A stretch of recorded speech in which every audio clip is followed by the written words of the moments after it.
Assalamualaikum warahmatullahi wabarakatuh. Perkenalkan, nama saya Firdina Kusumaningtyas dengan NIM 21105030028. Sini saya akan mereview tentang puncak kemajuan peradaban Islam pada masa dinasti Abbasiyah. Sebelumnya kita akan mengenal profil pemerintahan Abbasiyah. Kekuasaan Abbasiyah berlangsung cukup lama, yakni sekitar 508 tahun dari 750 sampai 1258 Masehi. Pendiri dari dinasti Abbasiyah yakni Abdullah As-Saffah Muhammad bin Ali bin Abdullah bin Al-Abbas. Latar belakang berdirinya dinasti Abbasiyah karena kaum Abbas merasa lebih berhak memimpin umat Islam dibanding dengan Bani Umayyah. 3 pusat pemerintahan dinasti Abbasiyah didirikan pada Humaimah atau Yordania yang digunakan sebagai pusat perencanaan, Kufah di Irak yang digunakan sebagai kota penghubung, dan juga Khurasan yang digunakan sebagai pusat gerakan praktis.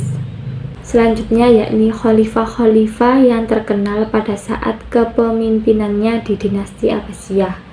Yang pertama yakni Abdul Abbas As-Saffah yang juga sebagai pendiri dari dinasti Abbasiyah dan sekaligus menjadi khalifah pertama. Ia mendapatkan gelar As-Saffah yang artinya pengalir darah. Ia meninggal pada usia 33 tahun di kota Hasmiyah karena jatuh sakit dan memberikan kepemimpinannya kepada saudaranya yakni Abu Ja'far Al-Mansur. Yang kedua yakni Abu Ja'far Al-Mansur. Pada ia menjadi khalifah, ia membuat 8 kebijakan untuk mengubah strategi-strategi dalam perkembangan peradaban. Contohnya seperti yang pertama yakni memindahkan pemerintahan ibu kota yang awalnya di Damaskus, Hasmiyah, kemudian dipindah lagi ke Baghdad. Kedua, membentuk lembaga protokol dan sekretaris negara. Ketiga, membentuk polisi negara yang bertujuan untuk menjaga keamanan jalan dan menjaga aturan-aturan pasar. Yang keempat, mengangkat beberapa orang untuk ditempatkan di lembaga yudikatif dan eksekutif. Kelima, membentuk wazir sebagai pemimpin pemerintahan. Keenam, menjadikan Muhammad bin Abdurrahman sebagai hamid. Yang ketujuh, menambah tugas tukang pos untuk melaporkan keadaan pemerintahan. Yang terakhir, yakni menaklukkan daerah-daerah yang sebelumnya melepaskan diri dari pusat pemerintahan. Yang ketiga, yakni Abu Ja'far Harun Ar-Rasyid. Ia sering mendatangi rakyat-rakyatnya untuk mendengarkan keluh kesahnya secara langsung dan juga memperhatikan perkembangan ilmu kebudayaan.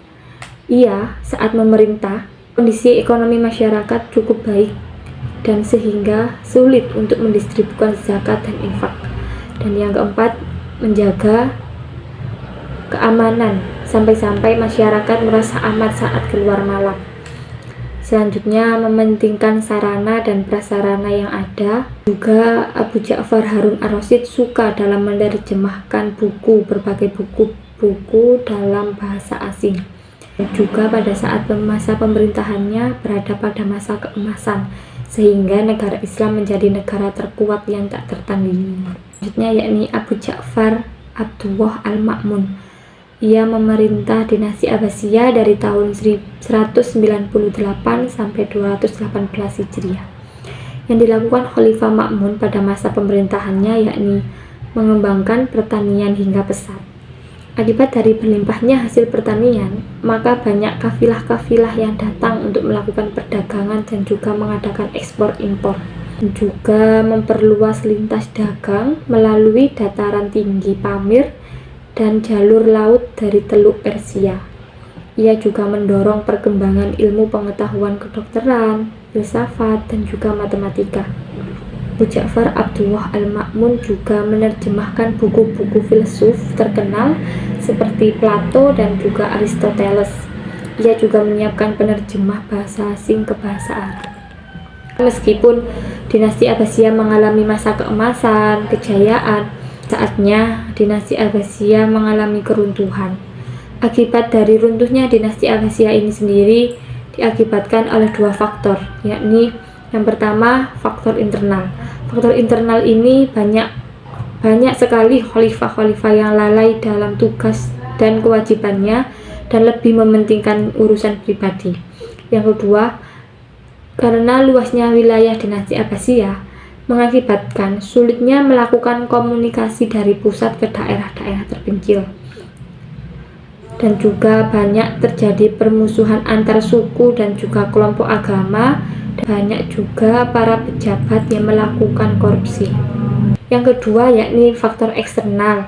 Faktor eksternal ini karena adanya tragedi perang salib yang memakan banyak korban, dan juga jatuhnya Baghdad ke tangan Hukagу, dan juga munculnya kerajaan-kerajaan baru seperti kerajaan-kerajaan Safaviyah, kerajaan Utsmani, dan juga kerajaan Mughal di India.